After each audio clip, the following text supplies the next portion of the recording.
teenage girl in France thing going on with Beanie. That angle is not doing you no favors, bro. You know what, man? We're going to start right here. What's going on? Welcome to the Eclipse Games podcast. My name is Kendall, and this nigga roasting me is Tony. Tony, aka Run the Chaos Emeralds. All right. I fuck with the name. I don't want to give you credit for it because you just fried me like I was fucking Madeline or something. God damn. Like, I fuck with that. I couldn't think of the fucking name, but that's where I was going with it. Yeah, it's okay, but I'm living and dying by the hat. But anyway, this is Eclipse Games podcast. We bring you the latest thing. Ass nigga. Listen, let me live my baguette swag. All right, I'm living my best life over here. If I can't be there, I'm just gonna rock the hat. Fuck it. But now we are not here to talk about being in France and all that. We're here to talk about games, bring you the latest in gaming news, indie reviews, everything else under the sun. And today that means recapping the Game Awards, which for us right now is Friday when we record this episode. That was yesterday, so we are like fresh off of all this crazy ass news that just dropped. All these trailers. There's a ton to talk about. It's so much to talk about this. You wouldn't think we would dedicate any time to my hat, but here we are. You know what I mean? I don't know how we squeeze that in, but man, roasting is my love language. I got to get it in. Nah, we got to get it out there. Absolutely. But I figure we can just kind of go through each announcement, each winner, and kind of just like, we don't have to go through all of them because we won't recap every winner because it was a 3-hour show. There's a lot of shit there, but we'll go through the highlights. It felt like 3 fucking hours. It did, even though I will say, man, it started off good show. Like I enjoyed. I'll say that with a caveat. Good show as far as announcements and things like that go. Like we'll get to that later. Yeah. We won't even start it on a down note. We'll get to that at the end. But it was a solid show for like content wise. Right. Overall, I think there was a good dearth of announcements. I feel like a lot of it was new stuff that just looked interesting. So that's kind of favorable if you think about it. Like that's a win. Yeah, we had a whole year. Honestly, after 2023, I was thinking like we're gonna be on reset mode for so many series. Like so many things that we usually sit around waiting for. We getting the newest entry and they're gonna have to take some time to make the next one happen. So getting all these brand new IPs and interesting games that seem like they're coming out and have some potential is the best place for us to be as far as 2024 goes. But so I would say good shit this year. I was really impressed with a lot of what I saw. And a lot of it was just random shit. There was a little segment of shooters. There's always that one game type that you feel like just kind of floods the show at one point, you know what I mean? But you get like a 6-7 minute run, and it's just all the same genre. Yeah, but so a lot of them look cool. I can't even be too mad at them. So let's see. I'll leave it up to you. Should we start with the winners? Because I feel like that's a good place to start. We can kind of go. Yeah, let's get that part out the way. Okay, cool. It is what it is. Like they won. Ain't a whole lot of discussion to be had. Right. We can talk about upsets or whatever, but I feel like this year was so crazy. Like the games that won and didn't win, like you got to give credit to things just for being nominated. I've been saying it all year. Like just being up there means that you stood among the best of the best in one of the craziest years I've seen. So we can start with, I want to start like kind of at the bottom. I have an article pulled up here at IGN with all the winners listed. And I'll start with a player's voice, which unsurprisingly was Baldur's Gate 3.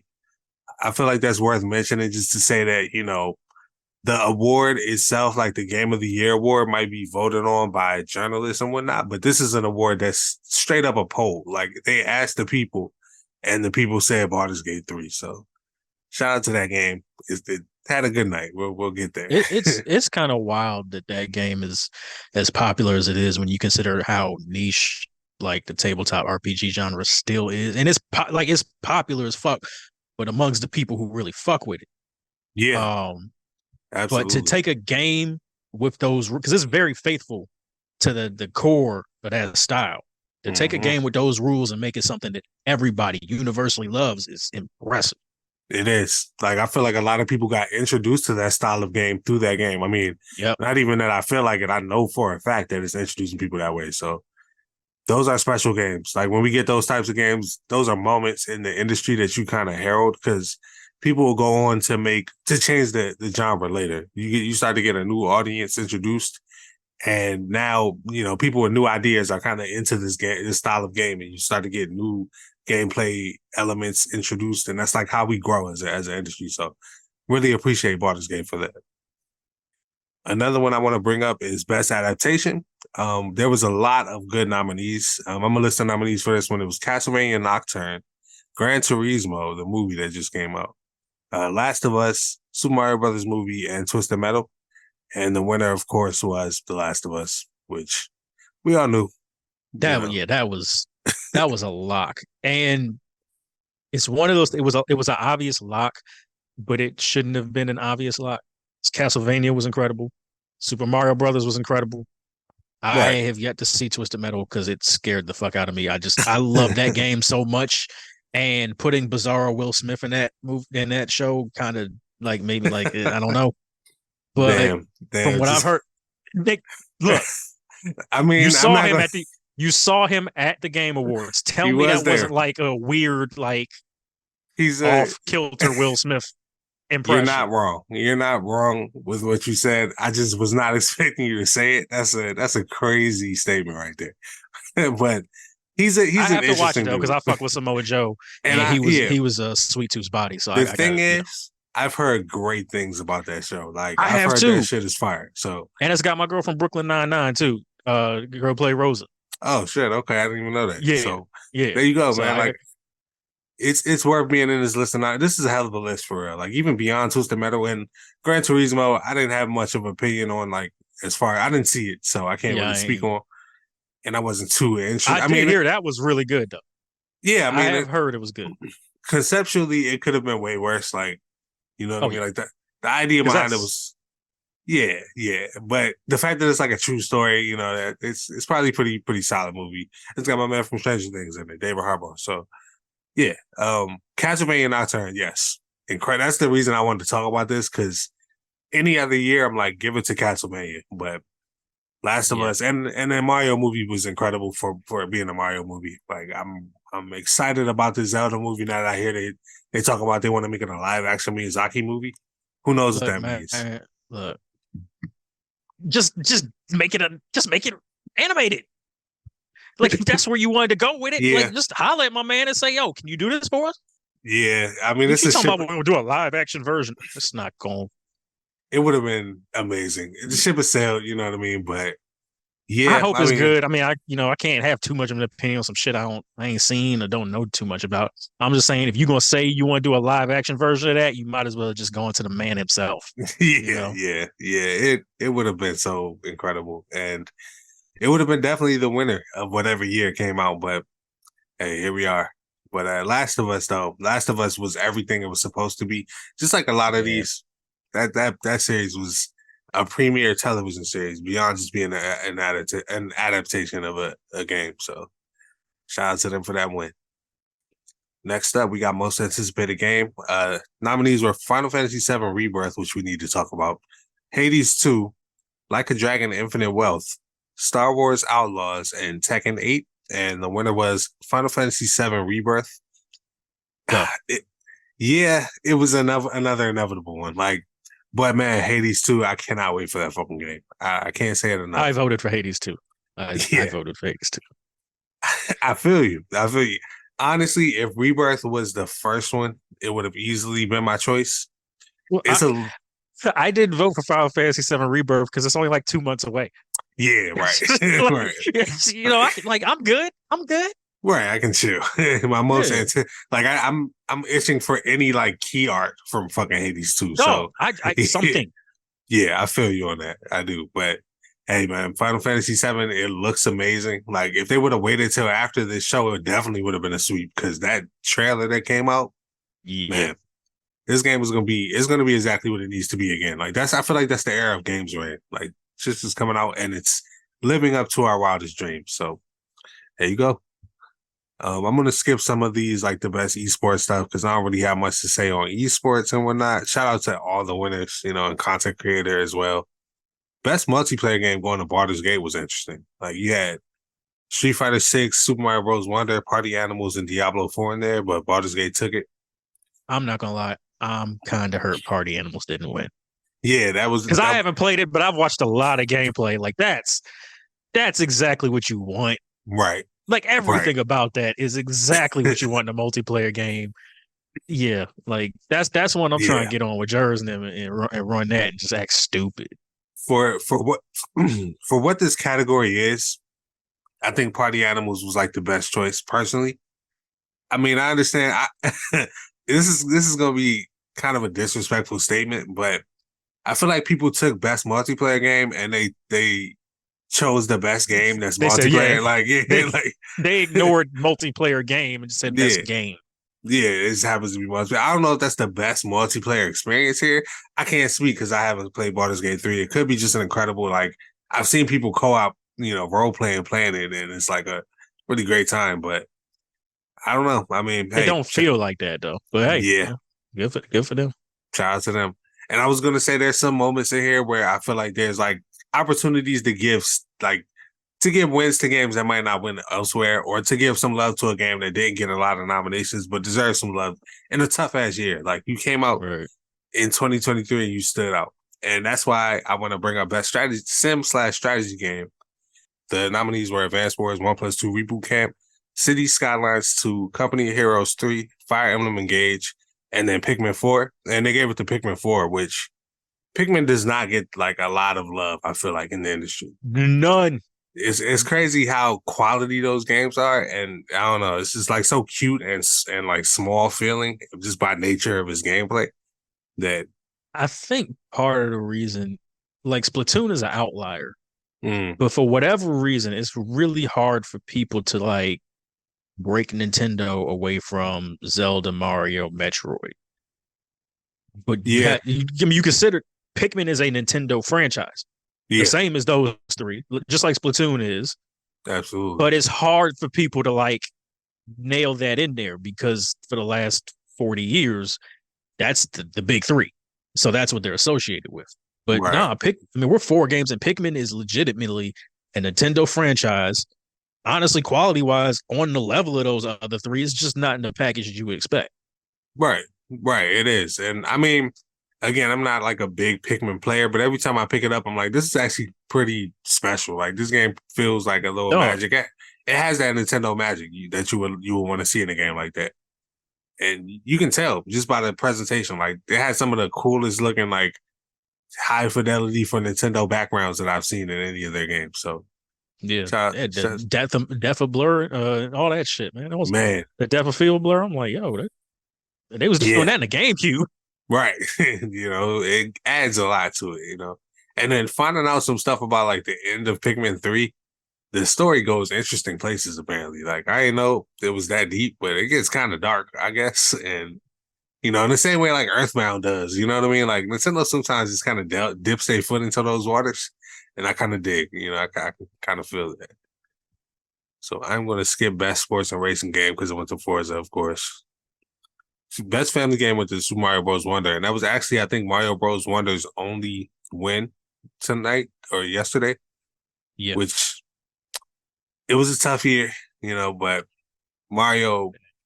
A new Mario game came out. You had to give something to it. I feel like, they couldn't leave empty handed. yeah. And best family game is fitting. There was a lot of good family games here. Like Sonic Superstars was up here, Illusion Island by Disney, which is that really interesting Metroidvania I was talking about where you can't like take damage, but it's got like interesting Disney. Yeah, and it looks like that. Can't take damage. Yeah, yeah, but I feel like there's like more of a platformy puzzle type of vibe to it. And it has the art style of that new Mickey Mouse cartoon, and it looks amazing. Like the visuals are crazy. So Whatever glad happened to to Epic Mickey?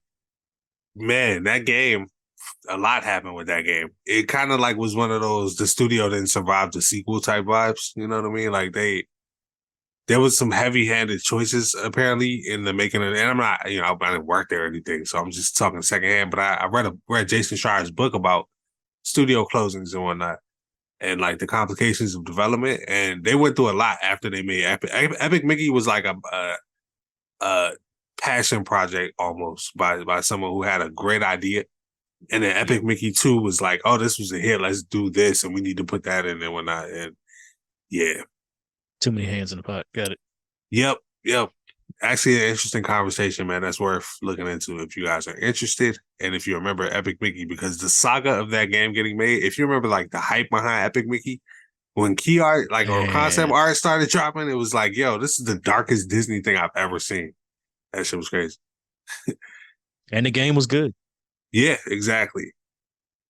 So, best fighting game, went to Street Fighter 6. I appreciate that choice. I've heard a lot of people, and now respectfully to Mortal Kombat 1, because that's Mortal Kombat. Mortal Kombat is a great series always.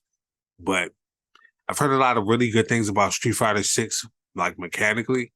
And it also doesn't have as much recency bias as Mortal Kombat. So I think it's dope that's still held up against like such a great game as Mortal Kombat 1. So I played Mortal Kombat I mean not Mortal Kombat, Street Fighter 6 for the first time Thanksgiving. Okay. And yeah, mechanics wise, yeah, Okay. that was the right pick. That I'm was the not right mad. pick. It feels it feels like it should, but it feels better than it should. Like it's such a weird. It felt comfortable, and I had like again hadn't played since base 5 because Right. base 5 was so bad. I picked that shit up, and as somebody who like Street Fighter is like my third language. It's like Mortal Okay. Kombat, Okay. Tekken, the Street Fighter. Yeah. Yeah. So Street Fighter, I picked that shit up, and my cousin who plays the shit a lot, he was kicking my ass, but I was holding my own. Yeah. You started to feel the. Okay. I'm Yeah, not mad at that. Did you yeah, play like with? it felt right. Did you use like the new control scheme? I forget the name of it. Nah, nah, Okay. Okay. Yeah, because I heard nah. that that's Stick like to OG perfect. shit.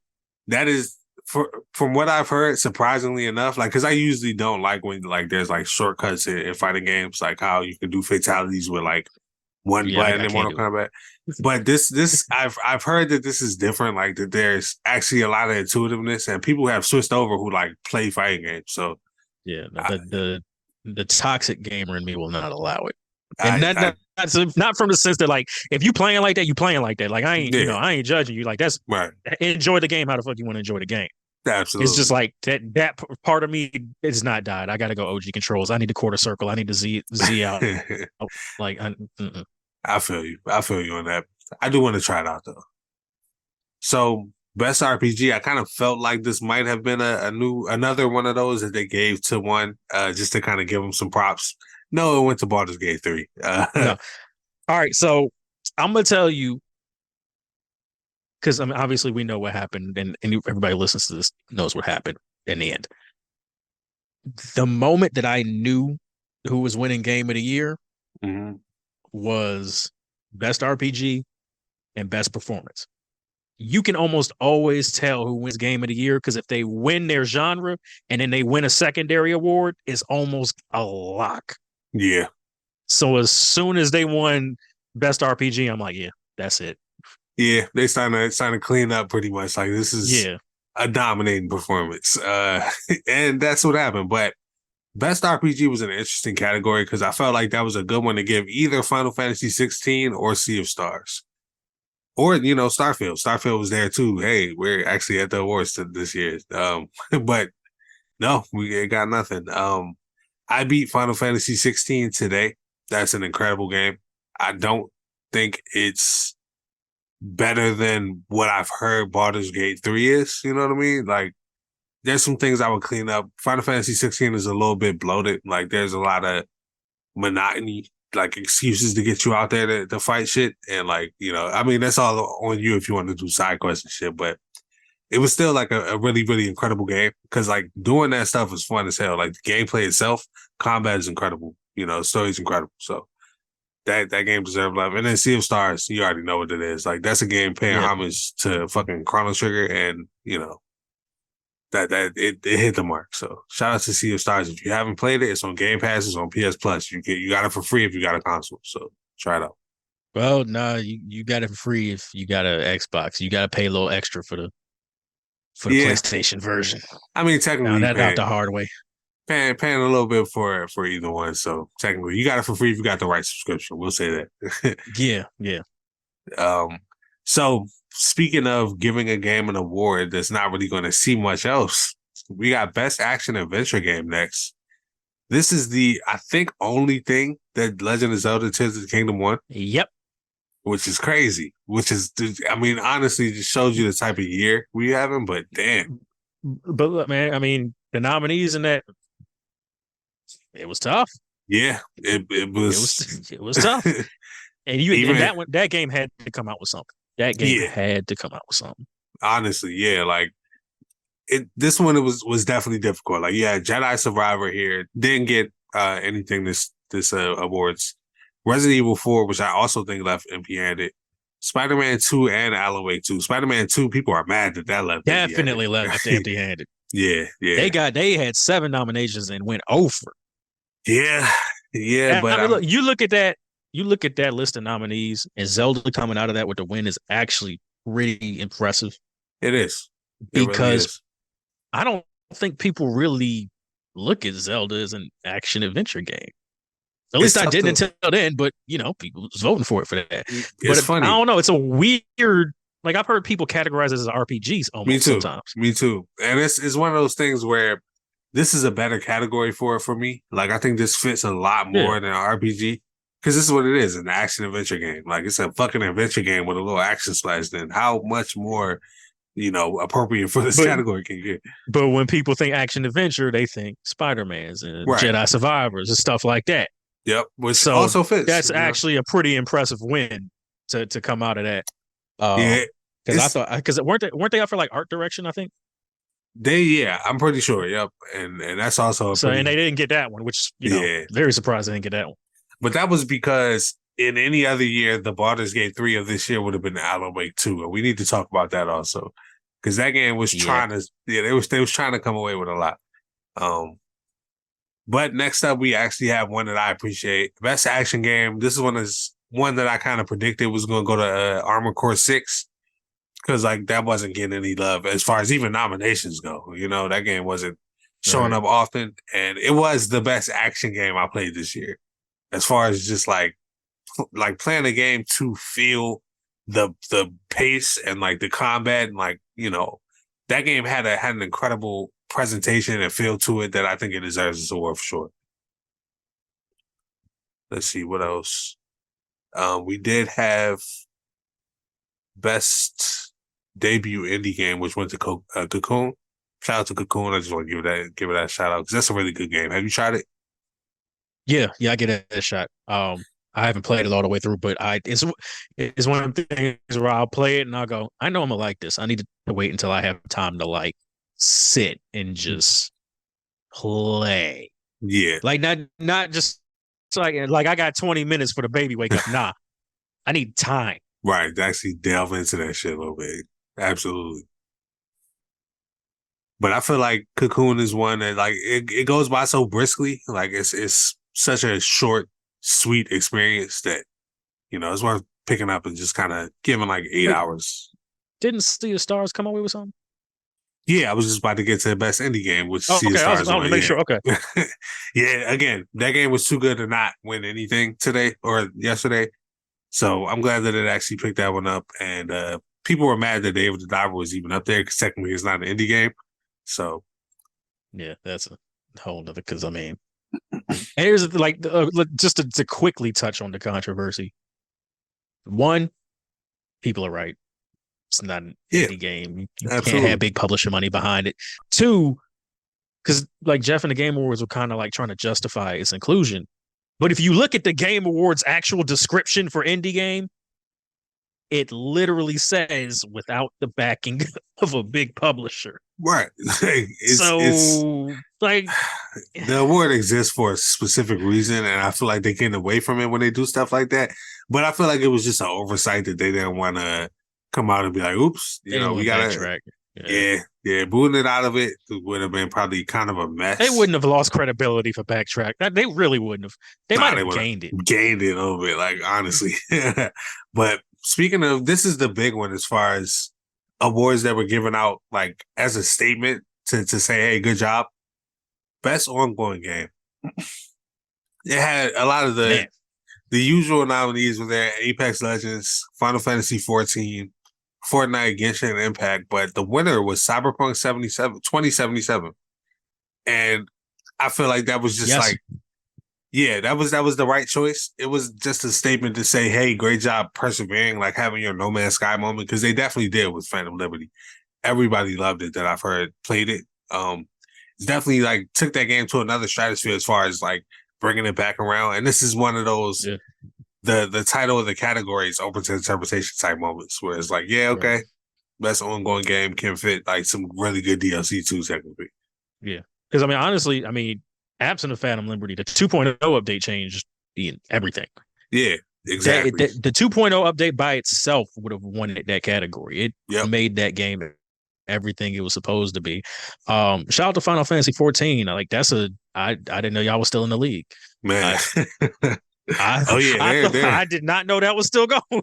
they are rocking. Like that's usually the my easy choice for a winner. If it's not gonna be Genshin or Apex, honestly, there's no easy choice because sometimes Destiny 2 is up there. Like that category can get We crazy, ain't gonna and talk about somehow, that. yeah. Sometimes it gets a little bit like, okay, we just throwing the same games in here because they're still going. But because there's only but so many like high quality ongoing games. Right, So they're right. going to be now it's just a matter of which one did the best job of keeping players. It seems like it's taking a while for the industry to realize there's only a few really good Yeah. ongoing games, but hopefully soon they'll see that. Um, but yeah, no, best audio design is another one that I appreciate the winner of. Hi-Fi Rush won this one, which yeah, like Yeah. audio design in a lot of these, like if it wasn't Hi-Fi Rush, easily Dead Space remake, but Hi-Fi Rush was like built around that. That's the whole game, pretty much. Like Right. so, you can't not give it to that. Surprising one though, best score / music. I kind of felt like Hi-Fi Rush might take this one as well, and it went to Final Fantasy 16, which is pretty dope. That's an awesome choice for a Nice. series. Yeah, that series leans on its music in a way that people don't really talk about enough. Like we talk about it, but the music sets everything, like all the atmosphere for that shit. And it takes a while for you to really appreciate it. It almost has a subtlety to it, like Breath of the Wild, sort of thing, but it has some really good moments. So next up, we got Speaking of best. music, Mm, Herald of Darkness fucking slaps. hmm, man, I need to get him. I did not know that because like when they did the performance, everybody was like, "Oh, this is so awesome! This is so awesome!" Because I ain't played Alan Hmm. Wake, I started looking it up. I'm like, "Oh, Yep. the this is the shit that happened in the game." That's what I'm hearing. Like, But yeah, I went and looked it up, man. It's as incredible in game yep, as it was being performed. But the song is fire. I pulled that shit up on the way to work. man. It's. I've heard so much about that level and like how great it is that I'm trying to stay as blind as possible because I'm gonna play that fucking game if it's the last thing I do. Oh yeah, So no, yeah, but no, I appreciated that moment, and I was watching someone live react to it, and they were like, "People that didn't play this game are probably like, what the fuck is going on right now?" I was like, "Yes, that's it's pretty much where I was," yeah. but I appreciated what it was, you know what I mean, and I could tell that this was like a special moment in that game, which is why Alan Wake won for best art direction. I was just actually about to get to that, so they're this was a year full of games that could have easily won that category. Hi-Fi Rush, Lies of P, Mario Wonder, and Tears of the Kingdom were the other games nominated. It makes me Yeah. want to. I have to play Alan Wake 2 if it's beating those games because all of those are easy choices. Like 5 separate years, all 5 of those are winning Yeah, there that year. seriously, it's crazy. Like those are the strong point of those games for different reasons for every game up there. What a crazy fucking year. That might be the sleeper category that shows you how great this year was, if you really like pay attention to it. Also, best narrative, Alan Wake 2. This is when they kind of started to roll, you know what I mean? I can Yep. appreciate that one. That game was about a fucking writer. You better have the best narrative, you know what You have to. Yeah. I mean? And then they actually also won best game direction. So that's actually pretty crazy. They won a lot of like technical awards that make me question maybe this was the game of the year on the low. I don't know, but I mean, they didn't they I think they edged out Baldur's Gate by one award, didn't they? Yeah, I mean, listen, Not count Game of the Year. I think they like the secondary stuff. I'm pretty sure that was about four that I named off three in a row just now, and like one earlier in the night, if I'm not mistaken, somewhere down here. Yeah. Man, crazy. Shout out to Ooh, them. might have to go back to the 2 minute report on that one. Yeah, yeah. But hey, that actually brings us to our big award, Game of the Year. Obviously, we all know what happened. The nominees, just to run through it again, are Alan Wake 2, Baldur's Gate 3, Spider-Man 2, Resident Evil 4 Remake, Super Mario Bros. Wonder, and The Legend of Zelda Tears of the Kingdom. And Baldur's Gate 3 is our winner.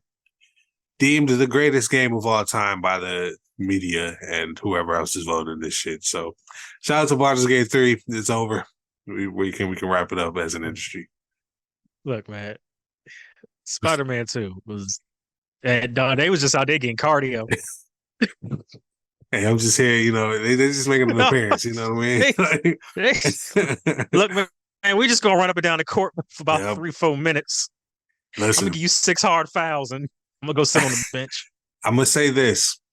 Licensed games and Insomnia games, for whatever reason, don't always get the credit they deserve. Like, they tend to not take away all the awards that other games do because they're fun. You know what I mean? Like, they're not. Spider-Man 2 had its big prestige, this is a AAA game moments, but it leans on being fun over everything else. So games that lean on narrative or lean on a brooding presentation, you always felt like Spider-Man 2 and Mario Wonder weren't going to win this. Like, if we were being real, those two I already knew those weren't in the running in my mind because people felt something when they played Alan Wake 2, Baldur's Gate 3. Zelda was strong enough and has like the tenure for it, I feel like. But yeah, there's like a vibe that people would look for. And I mean it speaks to something about the industry. It might be a conversation we need to have as a whole. But that is kind of my take on it. That's how I've always looked at it. I think the thing that would keep Spider-Man 2 away from Game of the Year in particular is the Assassin's Creed. It's so hard to do really, really good and engaging side quests in an open world game, and not the quote unquote story based side quests where you can spend 20-30 minutes on it and it's got some type of like beginning, middle, and end. I'm talking about just the random the crime shit. Yeah, you know what I mean? Yeah, just stuff to do. Like, it's just kind of plastered in there. That's the thing that's always going to hold like open world games back in those conversations, because that's part of the game, and it's almost one of those things where it's like I'm only doing this for completion's sake. Right. Yeah. So, like I said, Ubisoft kind of, in a negative way, pioneered that in open world gaming. Yeah. So I honestly think that's the type of shit that'd be holding it back when you get into those conversations. Because narrative wise, I mean, Spider-Man 2 is just as strong as any of the other games up there. Right. They told an amazing story. They did an amazing job at it. Yeah. And that shit was dark as hell. And you're right. And there's another aspect to it where like a focused game that's like driven from point A to point B is going to get more props than an open world game. I do see that trend as well, because they feel a little less, like I said, focused. Like, it feels like, these are concise experiences where you're going from one thing to the next. It's an interesting convo that we need to have, because again, Zelda bucks all these things I'm saying out the water, and that was my choice for Game of the Year. So how much can you really say? It was a tough year. There's a lot of years where any of these games could have won, but you put certain games up against a certain type of competition and it's going to run away with it every time. Baldur's Gate 3 has like 200-300 hours of content. Like, the people that love that game will live in that game for like years. It's going to be a Skyrim type situation. So can't be mad at it. But I feel like that is a good place. Well, before we jump over to the actual announcements, I do want to make, have a quick convo about the award side of things, since we're here at the end of it. it should definitely get a lot more attention. Like I said on Twitter, I really enjoyed the awards, and I did. Like I really loved the announcements. I think they had a good pacing of it. But we need to kind of celebrate our industry at our awards show. You know, we got to give these people time to speak. I know there was a whole running joke about the speech that was given by Christopher Judge, and they leaned into that a little bit, but they also kind of cut a lot of people off. Like, there's no reason that A.G. Onuma should be getting cut off when he's trying to give a speech. You know what I mean? There's no reason that should happen. It's bad enough that it happened to the native English speakers, right? But to do it to people who very clearly use translators, you need that time. Yeah, like how are you gonna? Yeah, you can't just cut those people. Well, also shout out to translators because that's a difficult fucking job, man. It like is, you ever man. think about like how much Aonuma's talked, and then you have to remember that, all of it, translate it, and then say it back. It's fucking impressive. Man, I had this conversation yesterday watching the awards. Like it's crazy. So shout out to them, absolutely. Yeah. But yeah, like you can't do that to people. I get one to kind of keep the pace going, and it's like I said, a 3-hour show. But you should afford that time to that. But see, that the issue is that you want to keep the pace going, you cutting the wrong stuff. Right. Because like you said, Jeff has himself said that this was started in service of gamers, the industry, and the devs. So why the fuck is Gonzo sitting here talking to us for 3.5 minutes? Everybody in there is too old for Gonzo. My daughter isn't in the crowd. Yeah, she's asleep. Yeah. She doesn't care about Gonzo. Man. Like, she's 2. She doesn't care, so I know I don't care. And then you got Shang-Chi up there riffing about his foot for 2.5 minutes. There was places to cut. And God knows I love Kojima. We all love Kojima. Did that really need to be that long? He didn't talk about nothing. He didn't say shit. Yeah, nah. He didn't say nothing. He could have gave us that trailer and then brought Jordan Poole out. They could have waved and kept it moving. Nobody said anything. It was like Busta Rhymes verse and Look at Me Now. Sounds great. Didn't say shit. Nothing is being said. 100%. That's the shit that kills me. Is like you cutting all of these people short. Yep. For what reason? And Jeff, if he's going to be like, if he's going to be the person that says, "Hey, I'm here for the devs and I'm here for the industry," then you gotta stand up for them folks. You gotta stand up for them folks that was laid off. You gotta speak on that. It shouldn't be up to the devs to speak on that. We gotta stop asking the people who are going through the shit to speak up for the people who are going through the shit. It's got to be people that say we made a platform for this. Yeah, y'all got to speak up for that. Absolutely. So I think Jeff messed up on that for sure.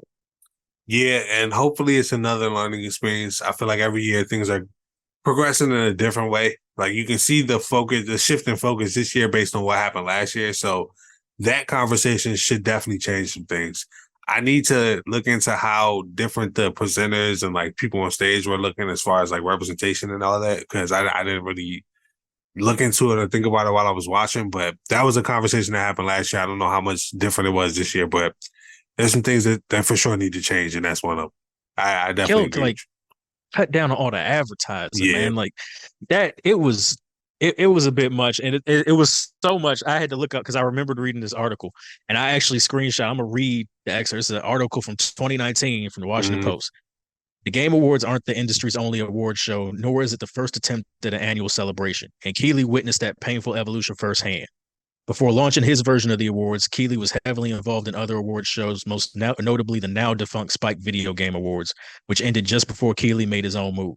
The show leaned into the worst stereotypes of gamers. Its final host, comedian Joel McHale, shout out to Community, one of my favorite shows, spent a good part of the show making derisive remarks aimed at gamers, developers, and even co-host Keeley himself. The show also leaned uncomfortably into the sponsorship deals at times. Keeley became the subject of a mocking meme in 2012 after being filmed visibly distraught, surrounded by Doritos and Mountain Dew to talk about a new Halo game. Guess what, Jeff? You either die a hero or you live long enough to see yourself become the villain. Yep. Because, bruh, you got to cut it back, man. You got to cut it back. And it's going to be a little much. We're saying because we have obviously been very open about our desire to be at the Game Awards. Right. That doesn't change it. Right. But it's also on not just us, but other people in the industry to hold each other accountable for certain things when things go south. That's all we're doing here, especially when you look at the fact that those advertisements, like to in his defense, somewhat, Mm-hmm. to get those premieres, you probably got to cut a check. And Yeah. you probably got to cut the kind of check that only comes when you do this type of advertising. Right. So it's a tough balance to play, but you got to find that balance, dog. Yeah, because I would rather lose out on some of that than to lose out on what this awards could be. Like, this is becoming the premier event even more so than Summer Games Fest or E3. You know, this is something that we really, really looking forward to kind of cap off the year. It makes us excited for next year in December. There's something to be said about that. You know, we went into it saying how we didn't know much about what's coming in 2024. Now we have a nice little slate of stuff to look forward to. So let's make sure that we keep it as healthy and as uplifting as possible for the industry. That's what all these platforms should be about. Every single one of them. But speaking of 2024, I feel like that is an excellent place. Yes, sir. Let's go ahead and transition over to the things that were announced. And like I said, we won't go through everything because we'll be here all night. It was a really good year, good Game Awards year. So let's start off with actually some DLC announcements. God of War Ragnarok announced some DLC for next week. I mean, it's a roguelike mode. It's not like story DLC, so. Well, no, here's the thing. Mm-hmm. I think it kind of is. Yeah. I think it, and this is one of those things when it popped up, I went, oh my God, I can't believe I didn't think about this. Because how are you going to do anything in Norse mythology and not do Valhalla? Right. Like, right. Talk about it. So here's what I think is going to happen with it. Obviously, for those who don't know in Norse mythology, Valhalla is basically Viking heaven.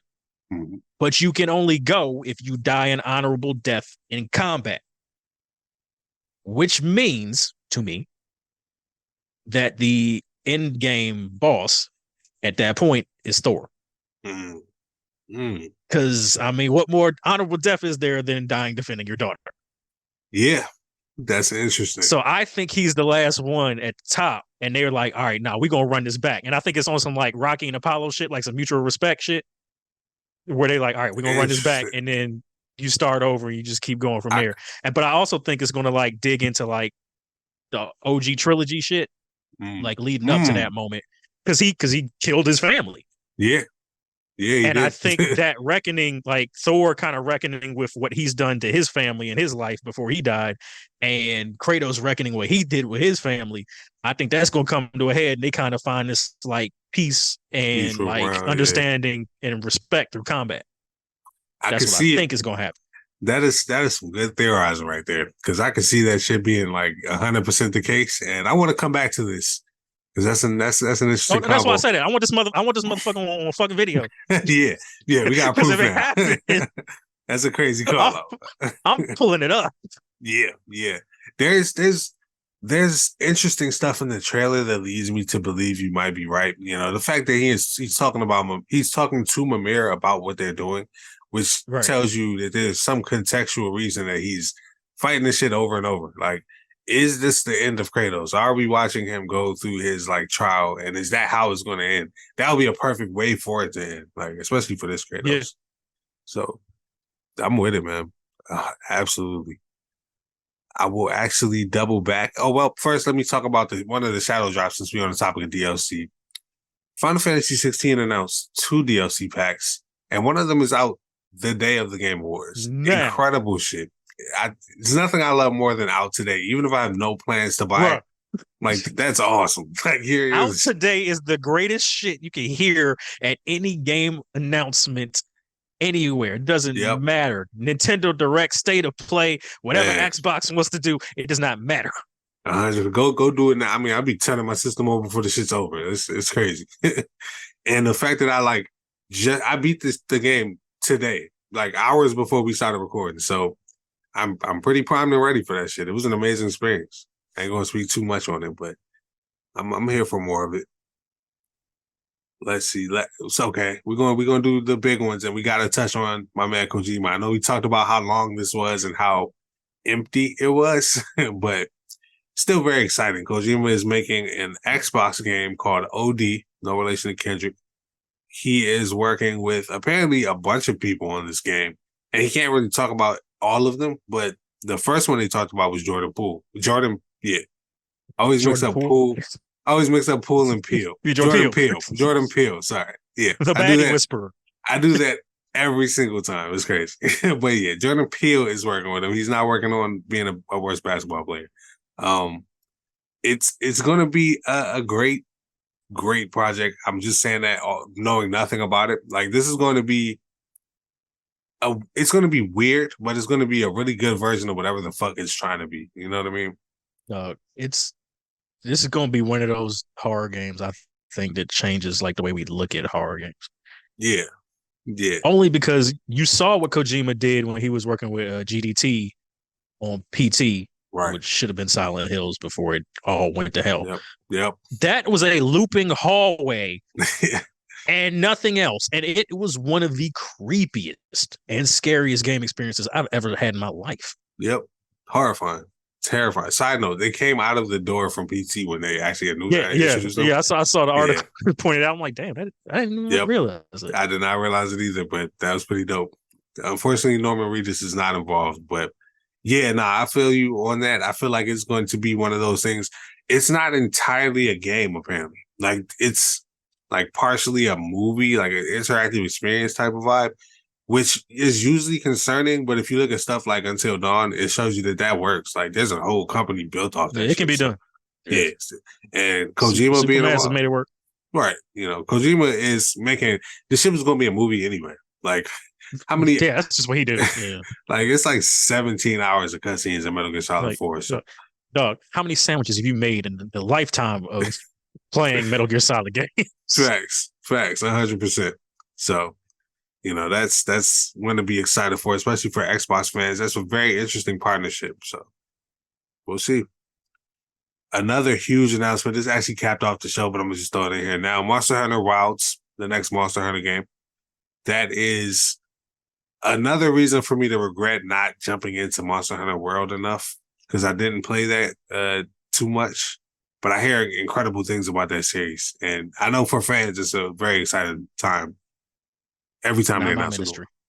Yeah. So just want to throw that out there for fans. I'll tell you one that did get me pretty excited. Arcane is making a Blade game. Nick.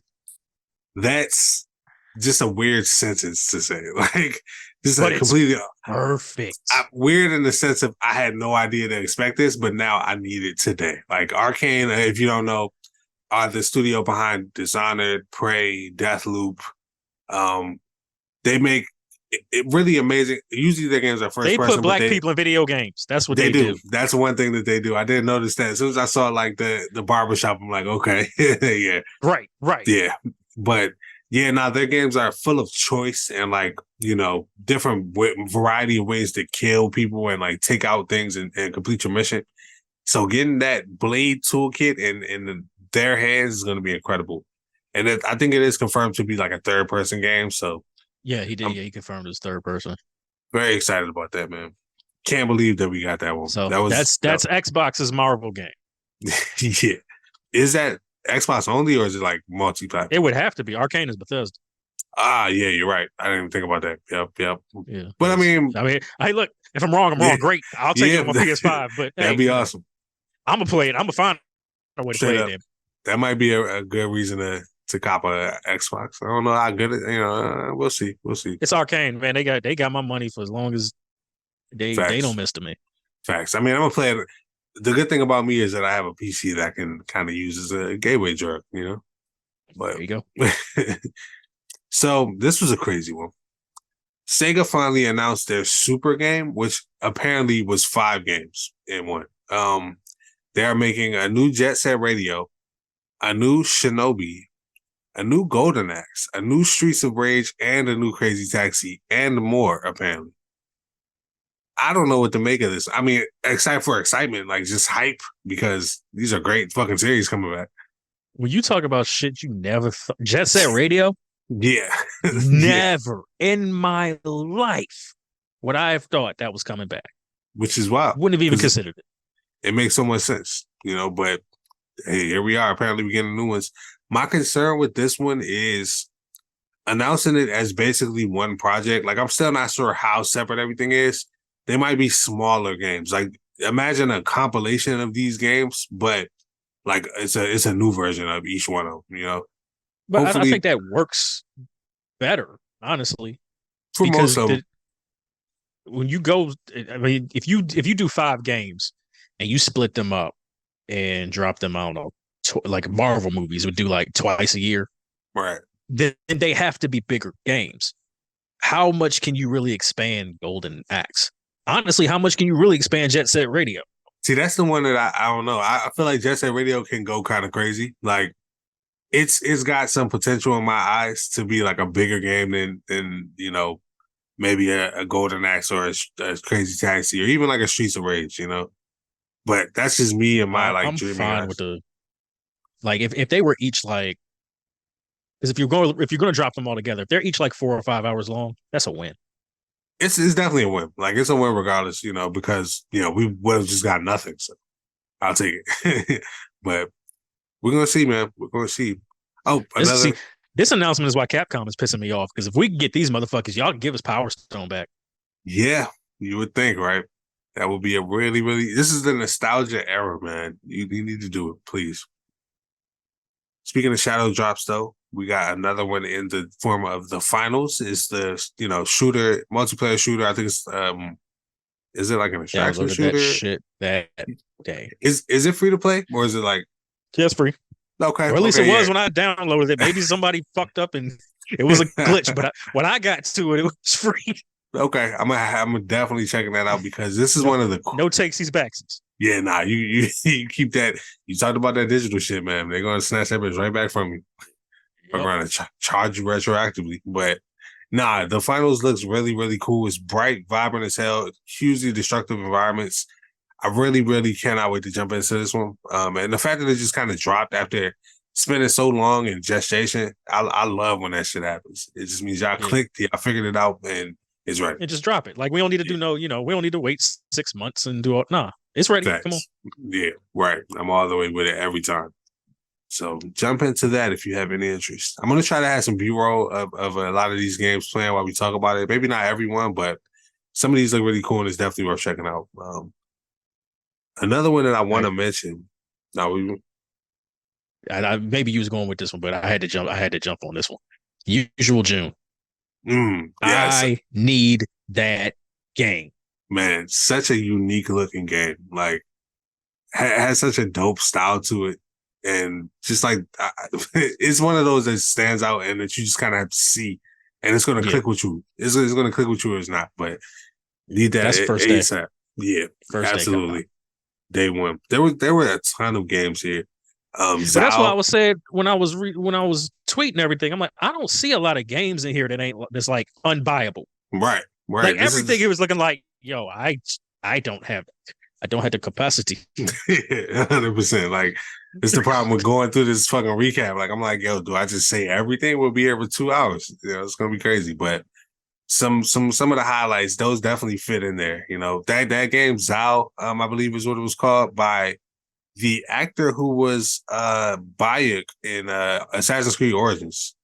He talked about, making a game for his deceased father, which hit me in the fucking chest. I don't know if anybody else related to that, but that game looks pretty dope. Like even just beyond the story behind it, like it actually looks like a really cool Metroidvania style game. And the fact that he just started his studio and is making this his passion project, it means that again, day one cop, I'm absolutely gonna check that one out for sure. That's Surgeon Studios. I've been following them since they got going.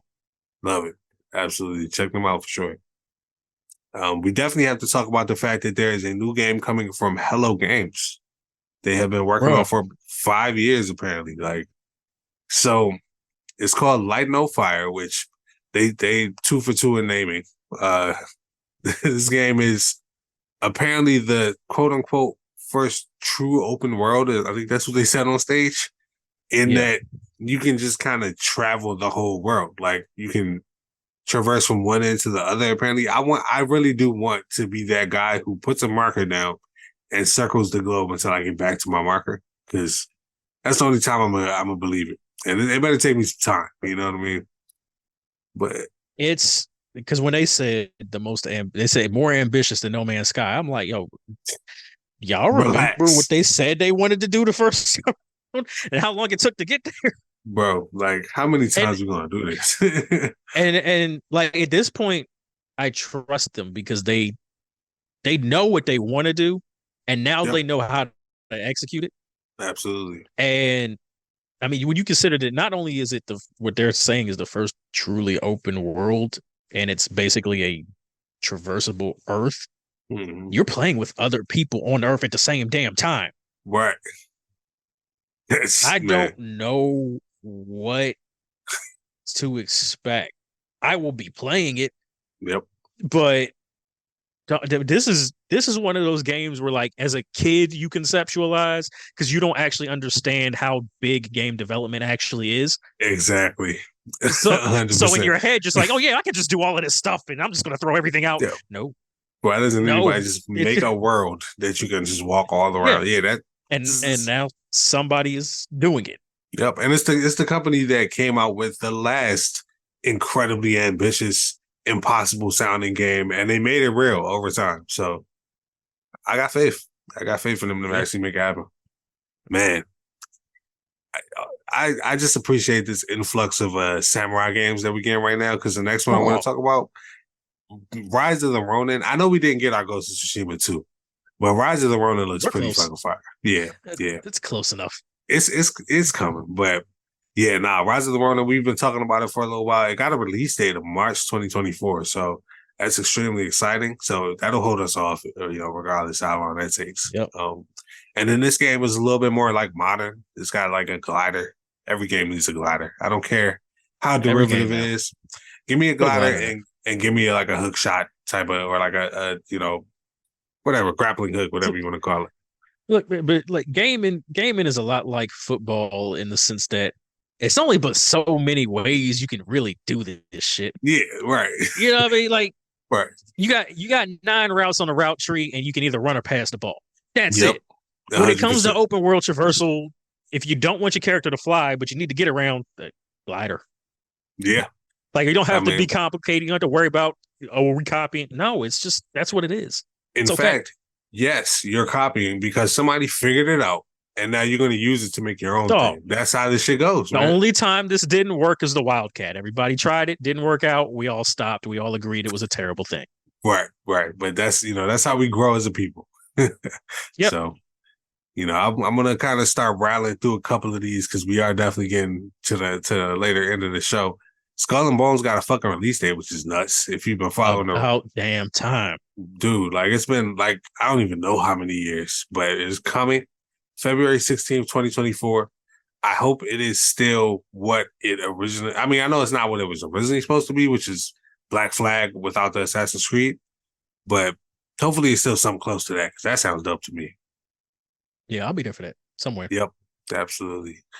Dragon Ball Sparking Zero. I keep wanting to say Sparkling Zero. I don't know why. It sounds like a beverage. Yeah, it's like sparkling water. Yeah, Basically, yeah. Budokai Tenkaichi 4. Literally, in all but name. Looks pretty Yeah, incredible to me. I think that shit looks pretty fire. And I wasn't even like the biggest Budokai Tenkaichi guy, but I think that art style really, really pops. I'll play it if it turns out to be pretty good. I want to bring up the game Exodus, which is from some ex Bioware developers. A lot of people drew yeah. comparisons to Mass Effect with it, but I think it looks like a This don't pretty look fire like experience. this. Don't look like that. I mean, I get people was wearing helmets and they was in space, Right. but this ain't that. I Yeah, don't know what it's gonna be, but it ain't that. And I'm here for everything about that sounds time traveling, and what stays to you is hours or sometimes years. That's fucking Like awesome. Yeah. dog, I'm Yeah. here. Man, this is taking it take space and make it like interstellar-ish. It's got Matthew McConaughey in the fucking game. So there you go. I'm all the way for it. Let's see, what else do I want to throw out there? Oh, we actually got Ikumi Nakamura, who, you might remember from like the development of Ghostwire Tokyo, who just kind of won everybody's heart. She was awesome. Her first game from her new studio, Unseen Studios, Kimori, I believe is the how you say the name of it. It looks pretty interesting. I mean, we saw like a CG trailer, but that's one to look out for sure. We got a release date for Wukong. And I'm so Black Myth Wukong. I'm so happy. I've been following that game forever. Yes, I cannot wait. every single trailer I see for that looks better than the last trailer, and the first trailer was incredible. So that says Uh, something. That game is August gonna be 20th, fire. 2024. Can't fucking wait. I'm telling you, they filled out our 2024 very nicely. Like we Bro. really got some stuff to look forward to. Um, there's a new Mana game if you're hip to like the Secret of Mana series from Square Enix. Visions of Mana that looks pretty dope too. If you're an RPG fan, um, I'm kind of shocked we still didn't get a release date on Hellblade: Senua's Saga, I'm or not. excuse me, the yeah, Is I it? Is mean it? it was the first game announced for the Series X. Like how do we still have a year? At least it's next year, but damn, that's crazy. Yo, That's crazy. it, that's just one of those games that isn't going to have a release date until it has a release date. Like Yeah, there's no like, oh yeah, in 6 months we'll probably, we think we'll get something. No, it's not going to have one until it has one, and that's just going to be what it's going to be. Uh, yeah, yeah. I mean, I'm going to play it when it comes out. You know, it looks like an amazing. I have like weird audio sensory issues that kind of kept me from playing the first one. I still need to jump into it. But that it looks oh pretty yeah, cool. that's a very very intensive Yeah, sensory experience. it's quite a lot. It's quite a lot for sure. Lightspeed LA, Yes. dog. That yo, I What was was watching that shit, and it? Was a when old girl said the demon is here, I'm like, yeah. demon is here. I want this game. Like I was like Yo, that to line sold me on to the be game, and clear, then old girl came in there and started busting ass. to be clear, she said everything will be fine. The demon is here. Like that shit was chilling, dude. And that, yeah, I'm all the way Nigga, here. So the game is Last Sentinel. And that was another one of those super sci-fi. I have no idea what's going on type of games, but cinematic got me. Like I'm all the yeah, way I'm locked in all now in. to watch that. Let's see. They had Mecha Break, which I thought for a second was like a I thought it was a Gundam. Gundam game. Yeah, yeah. And straight up looked like a Gundam. Yeah, no, I thought it was a licensed Gundam game at first. But no, and then the gameplay started, and I was like, "Is this a Armor Core?" I'm like, but it looks pretty fun. Like it's a high-paced, action-packed combat game with mechs. It's multiplayer, so that's pretty cool. It'll kind of fill that void after beating Armor Core. So if you like me and you having withdrawals after that shit, yeah. Den We of got another Wolves, Den of Wolves look sci-fi, pretty. sci-fi heist game. Yeah, That's one of yeah, those things. Where like, damn, why did nobody think about doing it like that? right. You know, And just now we're kind of here. mix some things in a pot and see what happens. I'm with it. The trailer was very eerie, very cool looking. Definitely check that one out for sure. We got a new trailer for Banishers, which I feel like everybody needs to check out a little bit more. Like Banishers looks Yes, really awesome. Um, it is one of those titles that for some reason just does not stick in my head. I'm trying to get Banishers down. You want to say like banishment, but there was let's a game see. called Banishment. Yeah, yeah. And then we're getting down to the end of it. I don't want to, spend all day going through every announcement. We did get another new look at Final Fantasy VII Rebirth, but I want to save that for its own conversation. Like I want to have a real convo about Final Fantasy VII Rebirth. We did get a new game from the Dead Cell Studio. Windblown looks Yes, fucking incredible. It's like a 2D multiplayer. What is it, roguelite or something like? Yeah, I think something it's along the lines, but I think they're trying to lean away from like the Dead Cell style of it. yeah, yeah. So it kind Like of they're has a trying to do lot. something new with the genre. It looks more like Hades than anything. Like with the Yeah, semi isometric view and just like the bright, colorful look of it is just incredible. Like there's so many fucking cool games this year. Like this is a really, really good year for announcements. I'm not even gonna lie. it'll be a lot of fun.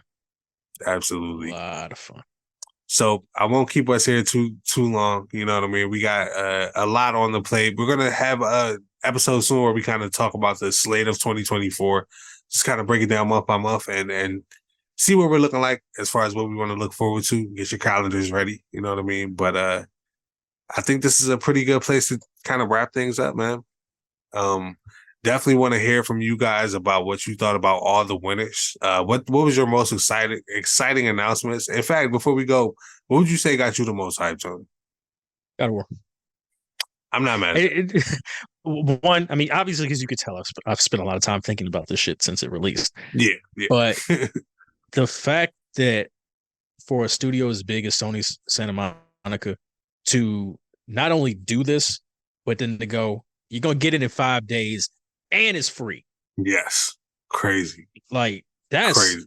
That's huge because you see that with like you can see that with like an indie studio. Like, hey, we did a little extra DLC. You know, I mean, Ponko does it with Vampire Survivors. They Right. just keep dropping shit. They really do. You know, I got think they just announced the Among Us partnership. I can't wait for that. mind blowing. I But did not expect like I said, all of that free. But you see that with little studios. This is Yeah. a big studio. This is a AAA god tier level studio / game situation.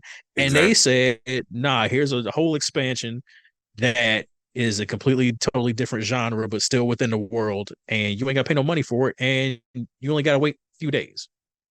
Like I called that there might be some God of War stuff because I was like, if there's nothing God of War there, they're not working on anything. It's been about a year, so like they would be moving on if they're not dropping nothing. But I didn't expect it to be coming out before the end of the month. No, You know, the way they did it, like if you pay attention to the way they did the date at the end of the trailer, it's like December 12th, pause 23. Crazy. It was done so well. Like I rewound that part like 50 times because it was done so well. Like every time I watched it, I went, "Wait, well, 23." They fucking they fucking Avengers Endgame that shit. I'm not mad. I think honestly, my most exciting announcement was probably Blade, just because of the randomness of it. Like my favorite thing is IP you love plus studio you love. You know what I mean? Like just kind of randomly mashed together. You know, this is the same feeling I had when I heard that Insomniac was making a Spider-Man. I'm like, what? Oh yeah, no, yeah, absolutely. No, this will work. Yeah, absolutely. It sounds like a fucking fantastic time. But I definitely want to know what you guys thought. Like, what was your most exciting announcement, and what you thought of the Game of the Year winner and all the other winners from the Game Awards this year? Definitely leave a comment down below. Yeah. Before we bounce on the subject of Blade, as good a job as Arcane is doing with black characters, can we please don't make Arcane a nigga studio? Like we don't have to. Yeah, I mean, let them. They can do other stuff. They can do other stuff. Don't make Arcane a nigga studio. It's gonna be interesting to go from like whale core to like black core if that's like their hard shift. Like they was about to get typecast in a whole different way, and he's making all the. Hey, look, I'm not mad at it. He's showing some diversity as far as I'm concerned. He just got Prey just sitting in there, just waiting to get some love. Show some love to Prey. That's the note we're gonna end on. So. Until you do that, man, we're going to wrap it up. Make sure you like and subscribe. Let us know what you're enjoying because we want to make this a show for you guys, man. But until next time, I'm Kendall. This is Tony. And keep gaming.